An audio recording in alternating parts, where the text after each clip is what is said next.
Se pueden sentar, queridos hermanos. Pues buenas noches a todos, hermanos. Buenas noches. Hermanos, la Biblia es un libro inspirado por Dios y nos prepara para toda obra buena, como dice San Pablo a Timoteo en la segunda lectura. Pero también es un libro de muchas batallas y luchas. ¿Por qué? Porque la vida también es una lucha entre las fuerzas del bien y del mal. Y la Biblia nos da sabiduría para enfrentar estas batallas y nos conduce a la salvación y a la victoria. Dicho eso, vamos juntos a la primera lectura de hoy, tomada del libro de Éxodo, para analizar una gran batalla que toma lugar. Éxodo 17:8 dice: cuando el pueblo de Israel caminaba a través del desierto, llegaron los amalecitas y atacaron en Refidim. Vamos a detenernos ahí un momento. Entonces, déjenles doy el contexto histórico. Los amalecitas vivían como nómadas en la península de Sinaí, y ellos vieron la llegada de los israelitas en ese desierto como una amenaza a su control de los oasis y de las rutas comerciales. Y ellos atacaron a Israel, quien se vio obligado a luchar por su vida en esta guerra defensiva. Esta versión de esta misma batalla se encuentra en Deuteronomio capítulo 25, pero nos da otra perspectiva. Y ahí nos explica que los israelitas estaban hambrientos y exhaustos después de escaparse de Egipto. Y los amalecitas esperaron que los israelitas pasaran y luego los atacaron por detrás, matando a los que quedaron atrás, los ancianos, los débiles, los enfermos. O sea, los amalecitas representan aquellas personas que se sonríen a tu cara, pero cuando les das la espalda, te atacan, ¿verdad? Con una navaja y te la entierran. Los amalecitas representan los espíritus diabólicos que te atacan en el punto más débil de tu vida. Hoy la palabra de Dios nos está instruyendo cómo enfrentar estos ataques del enemigo. Versículo 9 dice: Moisés dijo entonces a Josué: elige a algunos hombres y sal a combatir a los amalecitas. Mañana yo me colocaré en lo alto del monte con la vara de Dios en mi mano. Versículo 11. Moisés, Aarón y Hur subieron a la cumbre del monte. Y sucedió que cuando Moisés tenía las manos en alto, dominaba a Israel. Pero cuando las bajaba, Amalec dominaba. Vamos a detenernos ahí. Moisés aprendió una gran lección: que la victoria del pueblo de Dios se gana ante todo con la oración. Josué estaba luchando con su espada, mientras que Moisés estaba orando arriba en el monte. Y en la Biblia la espada es un símbolo de la palabra de Dios. Así que cualquier persona que está proclamando la palabra de Dios es como Josué luchando con la espada. O sea, Josué representa al misionero. Josué representa al sacerdote o religiosa en la batalla por las almas. José representa a aquellos hermanos o hermanas que predican la palabra de Dios. Si tú estás al frente de la batalla para el pueblo de Dios, entonces Josué también te representa a ti. Tú eres Josué cuando usas la palabra de Dios para derrotar los enemigos. Tú eres Josué cuando usas la palabra de Dios en las batallas para tu matrimonio, las batallas para tus hijos, las batallas para la iglesia, para el alma de la nación, para nuestra cultura. Pregunta: cuando Moisés bajaba las manos, ¿qué pasaba? ¿Quién ganaba? Los enemigos empezaban a dominar. Y cuando Moisés levantaba sus manos en oración, Josué empezaba a ganar la batalla. ¿Por qué? porque Moisés tenía la vara de Dios en su mano. La vara de Dios representa la autoridad de Dios. O sea, Moisés comenzó a entender que la victoria es ganada no solo con la espada en el campo de batalla, pero también se necesita personas orando en el nombre y autoridad de Dios. Hermanos, Satanás está en una batalla furiosa en el mundo hoy, contra tu futuro, tu matrimonio, tus hijos, tu fe, contra el alma de esta nación. Y si empezamos a perder la batalla, significa que o no estamos actuando con la autoridad de Dios, o hemos dejado de orar, ya bajamos las manos. Cuando levantamos los brazos en oración, nos rendimos en oración a Dios y ganamos la victoria. Mira, Moisés nunca puso un pie en el campo de batalla, pero lo que estaba haciendo se sentía por todas las personas en esa batalla. Hermanos, yo sé cuando alguien está rezando por mí, muchas veces siento la unción de sus oraciones cuando alguien está orando por mí. Hermanos, Dios, yo creo que los está llamando a ser guerreros, no solo de oración, porque la batalla se gana no solo con los guerreros allí, pero con los guerreros de oración, como Moisés. Y yo creo que Dios nos está llamando a ser guerreros de oración, guerreros que oran por los miembros de su familia, guerreros que oran por los servidores de Dios, guerreros que obran pues también por su párroco, por el hermano, por los que trabajan aquí. A veces gente dice, es que yo no puedo hacer mucho, lo único que puedo hacer es orar.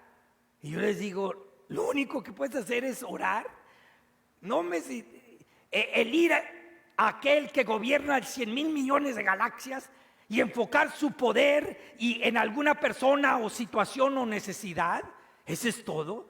No, hermano, no hay nada más poderoso que ser un guerrero de oración. Pero luego el versículo 12 dice, como Moisés se cansó, Aarón y Hur lo hicieron sentar sobre una piedra y colocándose a su lado le sostenían los brazos. Así Moisés pudo mantener en alto las manos hasta la puesta del sol. Mira, Moisés se empezó a cansar, pues tenía la vara de Dios y aquí la tenía levantada ay Señor, ya se están tardando mucho para ganar, yo ya no puedo levantar las manos. Y empezaba a bajar las manos y empezaban a perder y le decían, no, sube las manos, pero ya no puedo, ya me cae bien, pues bien. Y le ayudaban y sostenían sus brazos así de Moisés. Mira, aquí había un equipo de oración de 3 personas. Dios quiere que aprendamos a orar en equipo, porque no podemos perseverar en oración sin que alguien nos ayude.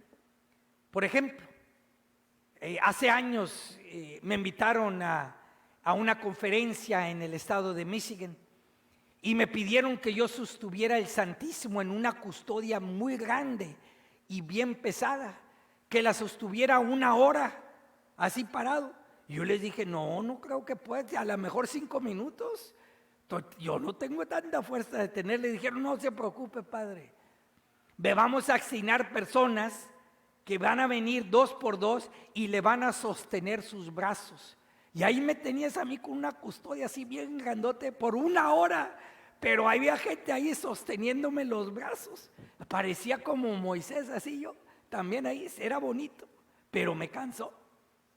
Mira, hermanos, Aarón y Hur y Moisés eran las tropas de apoyo, eran los héroes anónimos, apoyando los brazos de Moisés en la montaña, cuyas oraciones apoyaban a los soldados en el valle.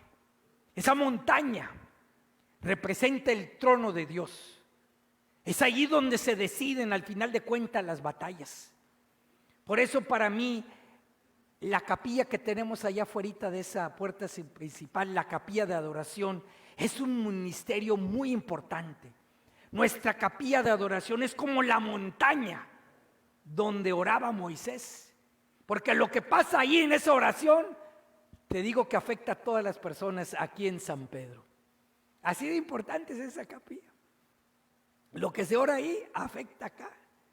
Hermanos, vamos a comprometernos a ser el equipo de oración para tu familia. Comprometernos a ser el equipo de oración para las necesidades aquí de la parroquia, de los ministerios, para la gente en tu trabajo, para los pobres. Necesitamos orar, comprometernos a ser el equipo de oración por los obispos y sacerdotes y religiosos. Fíjate, ser el Moisés de la gente que trabaja aquí en la iglesia, en los ministerios, pero también ser el Moisés para la gente que trabaja en tu trabajo. Averigüen lo que ellos necesiten y luego empiecen a orar victoria en esas batallas. Pero quizá alguien está pensando, ay padre, yo he estado orando y no está funcionando la cosa, yo estoy empezando a perder la esperanza. Si eres tú, si ese eres tú, entonces el evangelio de hoy tiene un importante mensaje para ti. Vamos juntos ahora al evangelio de acuerdo a San Lucas capítulo 18. Comenzamos en el versículo 1 que dice: en aquel tiempo Jesús, para explicar a sus discípulos la necesidad de orar siempre y sin desfallecer, les propuso esta parábola. O sea, San Lucas nos dice el punto de la parábola antes de decirnos la parábola. Y los dos puntos eran estos. Uno, la necesidad de orar. ¿Cuánto tiempo? Siempre. Y dos, ¿sin qué? Sin desfallecer. A ver, vamos a hacer el primer punto. ¿Cómo le haces para orar siempre? ¿Cómo es posible que Jesús quiere que oremos siempre? ¿Cómo es posible? Mira, la forma que yo lo hago es que yo mantengo mi voluntad unida a la de Dios, aun cuando mi mente tiene que estar enfocada en otras tareas. Por ejemplo, antes de comenzar cualquier actividad, sea el trabajar, el estudiar, una junta, el hablar con una persona, o sea, aún haciendo ejercicio, yo hago una pequeña oración ofreciendo esa actividad al Señor, y luego esa actividad ya se vuelve en una oración. O por ejemplo, cada mañana el hermano y yo hacemos una ofrenda del día donde nos entregamos todo lo de ese día a Dios. Por ejemplo, si gustan, repitan después de mí: Señor Jesús, Señor Jesús, por el Inmaculado Corazón de María, por el Inmaculado Corazón de María, te ofrezco mis oraciones, te ofrezco mis oraciones, mi trabajo, alegrías y sufrimientos mi trabajo, alegrías y sufrimientos de este día. de este día. Amén. Amén. Así es sencillo. Y entonces todas las actividades de ese día se convierten en una oración. Y no le ofrezcas algo malo a Dios, porque esa es tu oración a Dios. Y luego todo lo que yo hago: respirar, ver, comer, caminar, correr, hablar, cantar, trabajar, descansar, todo es ya parte de una oración a Dios. Esa es una forma para orar siempre. Pero el versículo 1 también dice: orar siempre sin ¿qué? Desfallecer. En otras palabras, pase lo que pase, nunca dejes de orar. Pase lo que pase, nunca pierdas la esperanza. Me quiero enfocar en esa virtud de esperanza. ¿Qué es la esperanza? A ver, repitan después de mí esta definición. La esperanza es La esperanza es mi fe vivida mi fe vivida en el momento presente. en el momento presente. Eso es la esperanza. Vivir tu fe ahorita, en este momento. La esperanza no es lo más así como optimismo, es mucho más. Es una virtud sobrenatural dada por el Espíritu Santo para confiar en las promesas de Dios en el momento presente, ahorita. Esa es la esperanza. La esperanza nos enseña a pasar los momentos difíciles de hoy con la certeza que tendremos un mañana mejor. La esperanza nos anima a construir aun cuando el incendio o un huracán o la maldad han reducido a escombros lo que habíamos edificado. La esperanza anima a los enamorados a casarse, tener hijos, a formar un hogar, aun cuando algunas familias se han desintegrado. Hermanos, en las tribulaciones, ¿qué es lo que debemos tener? La virtud de la esperanza. Cuando ya parece que no hay salida en alguna situación, que va mal, ¿qué necesitamos? La esperanza. Cuando sienten que Dios tarda o sienten que las tentaciones ya están bien fuertes y piensan de nada sirve rezar, ¿qué se necesita? La esperanza. ¿Cuántos matrimonios hace rato se dieran terminado si no hubiera sido porque alguien ahí tenía esperanza? Hermanos, si hay algo que necesitamos renovar, yo creo que aquí en San Pedro es la virtud de la esperanza. ¿Qué es lo contrario a esta virtud? Es la desesperación. Es cuando una persona piensa que Dios ya no lo puede salvar, que Dios ya no lo puede perdonar, que mis pecados ya están muy grandes aún para Dios. Una persona desesperada ya perdió la esperanza. Ay, es que no tengo trabajo, es que ¿qué voy a hacer en el futuro? Es que sin esa persona yo no puedo vivir. ¿Saben por qué hay tanta depresión en el mundo? Tanta drogadicción, tanto suicidio, tanta desesperación, especialmente entre los jóvenes. Es el resultado directo de la falta de la virtud de la esperanza. Pero en el Evangelio Jesús nos presenta la parábola de una viuda desesperada en una situación como sin esperanza. Y dice que hay un juez corrupto que no teme a Dios y que hace lo que se le da la gana.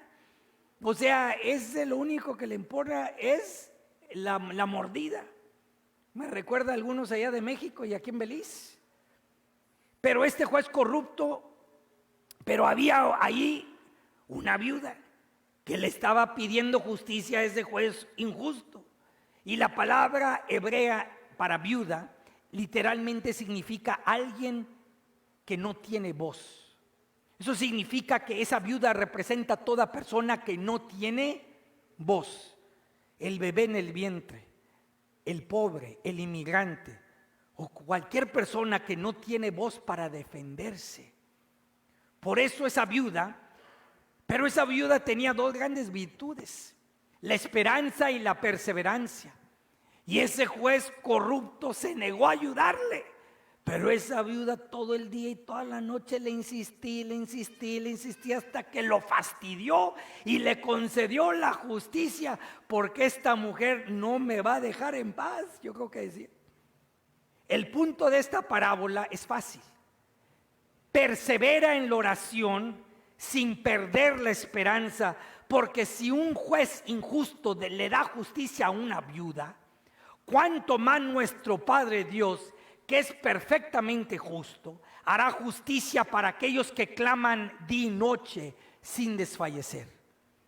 Por eso, aún en los momentos más oscuros de tu vida, sigue orando. Nunca pierdas la esperanza.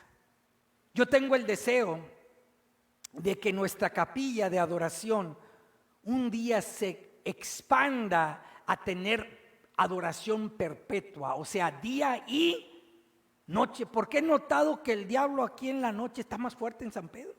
Pues ahí es cuando tenemos que estar rezando más en la noche, ¿verdad?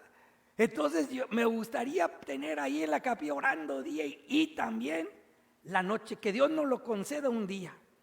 Que Dios nos lo conceda un día.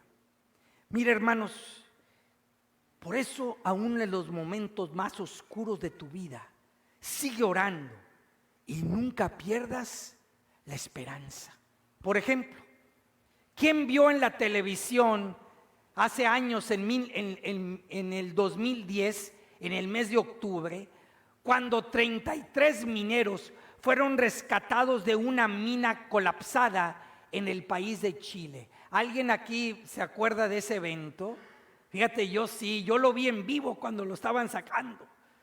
Era algo maravilloso. Yo no podía dejar de alabar a Dios con lágrimas de alegría cuando fueron rescatados. Yo recuerdo hasta llorando en ese momento. Hermanos, al comienzo parecía ser una situación sin esperanza porque eran 33 mineros ahí atrapados. Fueron rescatados después de 70 días en la mina derrumbada. Sin embargo, por los primeros 17 días, nadie sabía que estaban vivos. Solo tenían 10 latas de atún para compartir entre 33. Y también un poco de agua que goteaba a través de allí de un tubo, un eje. Pero sabía petróleo, decían. Y solo comían media lata de atún. Si solo comían media lata de atún, tenían suficiente comida para 20 días. Y eso es lo que hacían. Cada día comían solo media lata de atún entre 33 personas. Échale. Y realmente eso fue, este racionamiento estricto de sus alimentos fue lo que ayudó a que sobrevivieran tanto tiempo. Pregunta, ¿crees que empezaron a rezar desde el primer día, sí o no? Sí, absolutamente es lo que dicen ellos. Pero ahora pudieran haber perdido la esperanza después de 7 días. Ay, Dios mío, ya pasó una semana y nada, no nos rescatan. O después de 14 días, ay, Dios mío, ya pasaron 2 semanas y no nos rescatan. Y fíjate, no descubrieron que estaban vivos hasta el día número 17. Imagínense el día 16, un día antes. Solo le quedaban 2 latas de atún para 33 personas. Ay, Señor, date prisa porque estamos a 2 días de morirnos de hambre. ¿Por qué no responde nuestra oración? Pregunta, ¿estaba Dios respondiendo a sus oraciones, sí o no? Claro que sí. Nomás que ellos no podían ver nada. Ellos no sabían que el equipo de rescate seguía trabajando desde el primer día, estaba apasionadamente tratando de rescatarlos. De hecho, trajeron expertos de todas partes del mundo. Esta mañana en la misa de 8 de la mañana, cuando mencioné eso, vino un hombre de Houston y me dijo, mira, yo conocí a uno de los que estaba trabajando de Houston, que voló allá un experto para ayudarlos a rescatarlos. Y era un diácono católico, era un hombre católico. Hermano, lo mismo con nosotros. Cuando le rezamos a Dios, quizá no puedes ver lo que Dios está haciendo allá arriba, pero sí puedes estar seguro que desde el primer día de tu oración el equipo de rescate ha sido enviado desde el cielo. Bendito Dios. Porque nuestra esperanza no está puesta en los seres humanos, está puesta en Dios Todopoderoso. Hermano, por mientras que hay oración hay esperanza. Y mientras hay esperanza hay vida, hay amor y hay fe. Y la moral de esta historia verdadera, como la parábola de Jesús, es la misma. Ora siempre y nunca pierdas la esperanza. Por eso los invito a hacer 4 decisiones conmigo para nunca perder la esperanza. Si gustas, repite después de mí. Yo decido orar con la autoridad de Cristo. Orar con la autoridad de Cristo. Segunda decisión, yo decido no desanimarme. Bien, tercera decisión, yo decido levantar mis manos en oración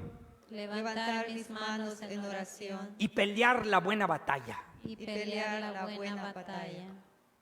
Cuarta, última decisión, yo decido orar siempre y nunca perder la esperanza. Querido hermano, vive estas decisiones y tú también serás un gran guerrero de oración como Moisés. Gloria al Padre, al Hijo y al Espíritu Santo, como era en el principio, ahora y siempre, por los siglos de los siglos. Amén.